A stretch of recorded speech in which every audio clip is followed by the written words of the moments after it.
Are you for God or against God? Now, most people, when I ask this question, they would answer that I am for God. However, there will be a few that hesitate to say that because they are conscious of their own sinfulness. And there will be also a few insolent people that like to very temerarily to say that they are against God, or to position themselves as enemies of God. Now, how can I know if I am truly for God or against God? One of the ways that we can know is if we examine our priorities. In the Gospel of John, chapter 4, we see Jesus talking to a Samaritan woman, and this passage can shed light in our own lives to realize if we are for God or against God. Jesus tells to the Samaritan woman many things, but among them, he says, "You have had 5 husbands, and the one you are with now is not your husband." This may seem as a simple denouncing of the woman's sinfulness. However, there is more that meets the eye in this sentence. Samaritans were despised by the Jews because they were the descendants of Israelites who had intermarried 5 other nations. And the problem with this intermarrying, it was because God had forbidden the Israelites to marry people from other nations because it was going to be a danger of idolatry. That is, that because they had married people from other nations, they also embraced their religious practices and began worshiping, along with the God of Israel, the gods of these other pagan nations. And that was the problem. He also says, "The one that you are with now is not your husband." And who is he referring to? He is referring to himself. Jesus is the God incarnate, and he's standing before this woman who is a representative of this nation of Samaria, who was the epitome of idolatry and adultery. He is saying to this woman and this nation, "I am not your husband." In other words, you are not adoring the one true God, but you are adoring these other 5 gods or 5 idols, 5 competitors of me. So in the Bible, adultery and idolatry are similar concepts because God is the rightful husband of Israel and Jesus is the bridegroom of the church. So becoming an idolater is committing adultery against God. First, we need to understand that we are made to worship, for giving ourselves totally and completely to something. That is because we were made for God. We were made to love and to be loved, to know and to be known. We are made to worship. But what makes the difference is who we love, who we worship. So I suggest that the 5 husbands, the 5 idols that we put in the place of God, our true lover, are as follows. The first one is the idol of pleasure. Pleasure is a gift of God. God made some functions pleasurable because they are good for our life and good also for our species. However, we tend to idolize pleasure. We tend to seek it in a way that is not measured, in a way that is not ordinate. And we tend to subject to our desire for pleasure and our fear of suffering. Then we decide what we are going to do and we are not going to do. And sometimes in the process, we sacrifice many things to the idol of pleasure. Particularly, sometimes we are tempted to disobey God and his laws and his commandments for seeking pleasure. Pleasure becomes a temptation for us to disobey and to not trust in God. So that is the first idol, pleasure.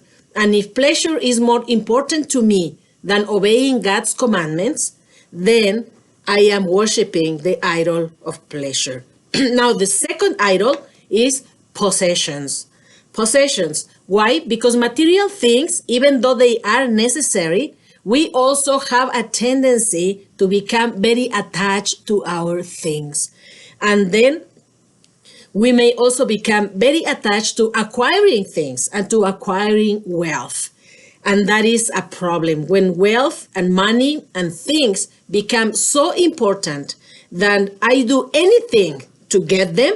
Then I am making wealth and money and things, material things, I'm making them into an idol. If I let myself be driven by ambition and I don't have any scruples of how I acquire my wealth, then I am being a slave to greed and slave to ambition.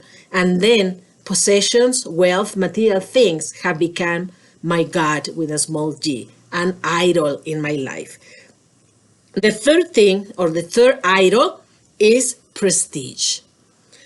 Honor is the flag of virtue, said St. Thomas. If we see good qualities in other people, we honor them because of them. However, we may become so attached to honor that we care more for honor than for the virtue that is supposed to be a flag of. And then we begin living for appearances and not for practicing what is good or for practicing virtue. We become slaves of other people's opinions of us. We look for their praise rather than seeking to do God's will and be a decent person, a good person, as a holy person. So honor becomes a tyrant for me and makes me its slave because of my vanity and my pride. So this is the third idol that I could worship instead of God. My pleasure, my honor, my good name, and my fame.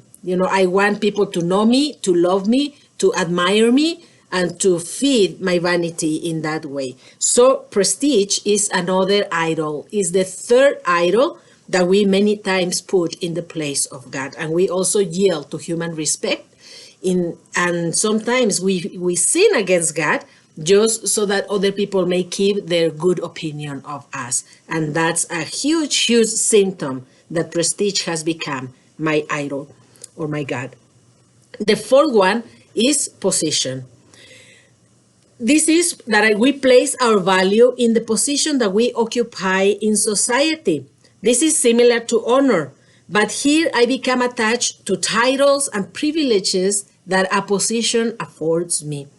Rather than seeing it as something entrusted to me as a service to do what is good for others, all I care about is receiving the perks that my position gives me and feeding my vanity by thinking that I am entitled to them because of how great I am.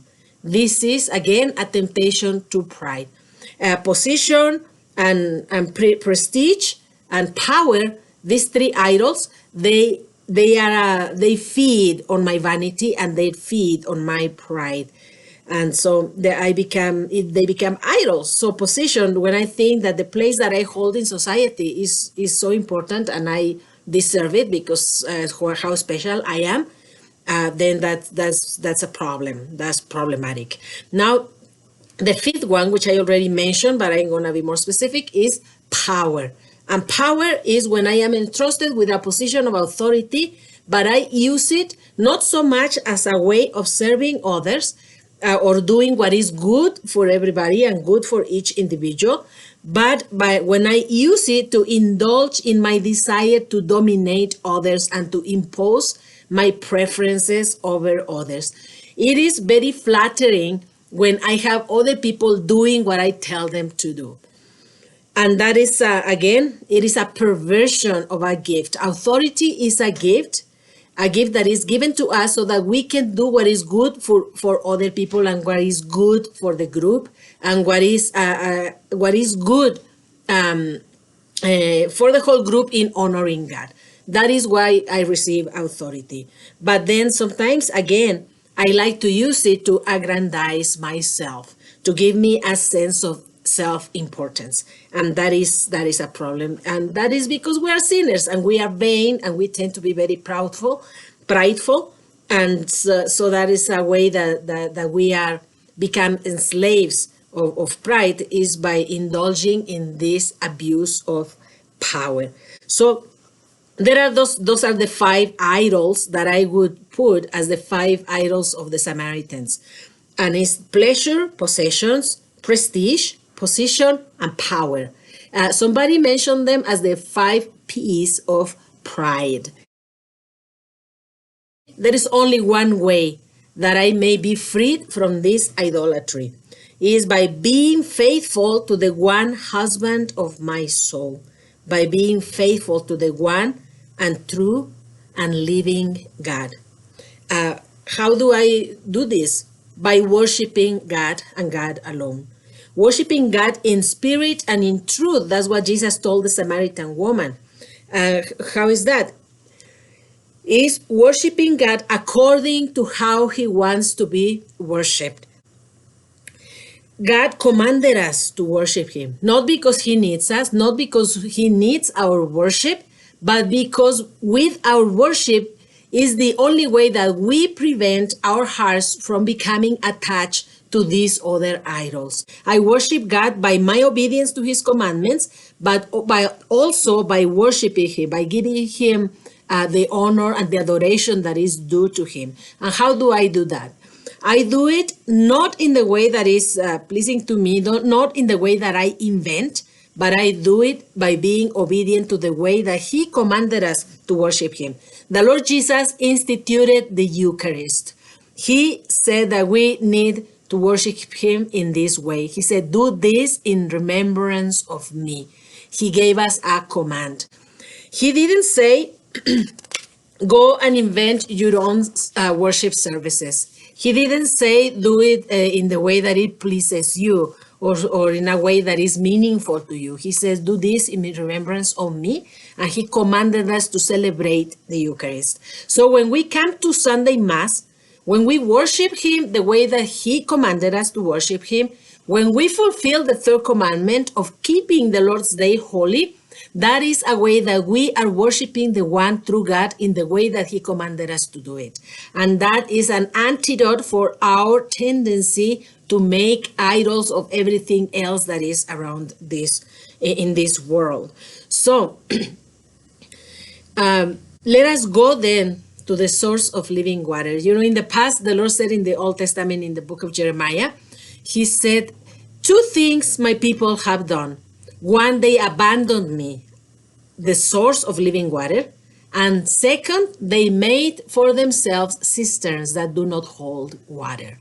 And that's what we do when we make anything else into an idol. When we put anything else in the place of God in our lives, we are making for ourselves cisterns that do not hold water, things that do not satisfy. And so let us go to the source of living water. Let us go to Jesus. Let us worship God in spirit and in truth, that is, in the church, in the way that he commanded us to do it. Let us stop making for ourselves cisterns that do not hold water and worshiping pleasure or money or power and ultimately worshiping ourselves. But rather, let us give our whole heart to the one and only bridegroom of our souls, to our Lord Jesus Christ, by worshiping in the way that he commanded us to do it. So, God bless you, and please do pray for me, and I will pray for you. Arrivederci. Ciao, ciao.